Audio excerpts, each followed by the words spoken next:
All right, guys, sorry again.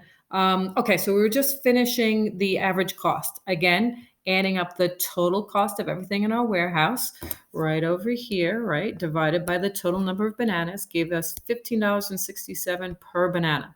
Our ending inventories, we have 10 bananas left. That cost us $15.67. So that will be our ending inventory. Let's go through and put that in. So we got 10 times our 15.67, although I should have just done that. Okay. So we have $157. And I think if I just make that one more decimal point and 70 cents, all right, worth of bananas. Again, the rounding might come into a pack, but don't worry about it. And then we could say, okay, if I have 10 left, I had a total of 75, therefore I sold 65.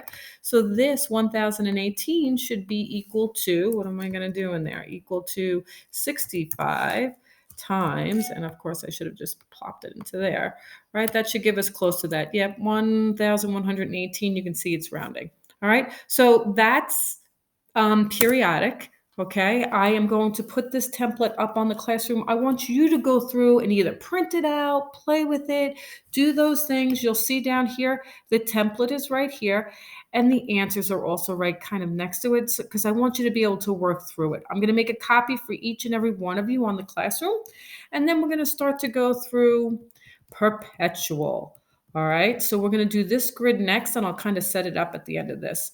So perpetual inventory means that I'm continually updating my inventory every time I sell. So we have a little bit different of a grid.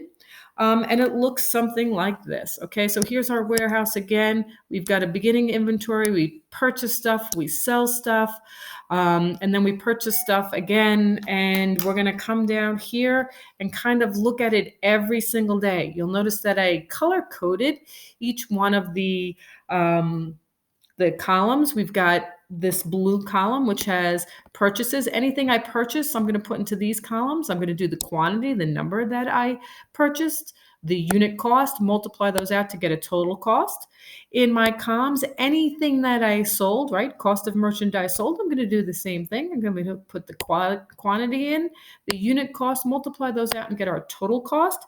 And our inventory, this is kind of like the big warehouse. So my beginning inventory, this right here, starting right here, January 1st. We've got our dates on the side. January 1st, my beginning inventory.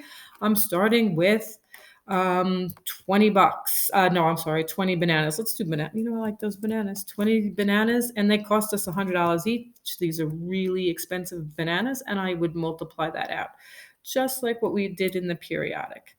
Okay, so let's just multiply this times this and pop that right there. Beautiful. I'm going to go up here. You don't have to do this for perpetual because you're updating the inventories in that grid, but let's read through this. During the month of January, the following inventory purchases were made for Woodco. Complete the following grids using perpetual FIFO and LIFO inventory.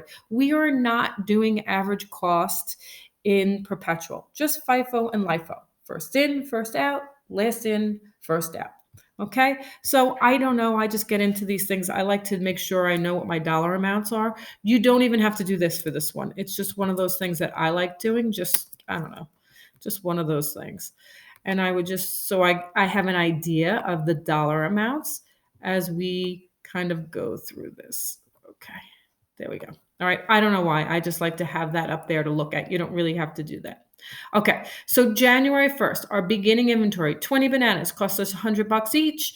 We come down to our grid. It goes into inventory because that was our beginning inventory. We didn't purchase it. We didn't sell it. So that takes care of January 1. Good. January 15th, what did we do? We purchased 70 bananas at $125 per banana, which multiplies out to 8,750. So here we go. Purchases go into here. What is my quantity? I got 70 of those bananas. They cost me $125 each. I put that in there. I multiply them out. I should get the same number that I have up there, but you know, I like to just doubly make sure. Now, if I purchase things, think about it. I purchased as a business those bananas. I put them in the purchases column. I'm also going to come over here and put them into the warehouse, into inventory. So anything in purchases goes into the inventory. So let's come over here and put the same information in. Beautiful.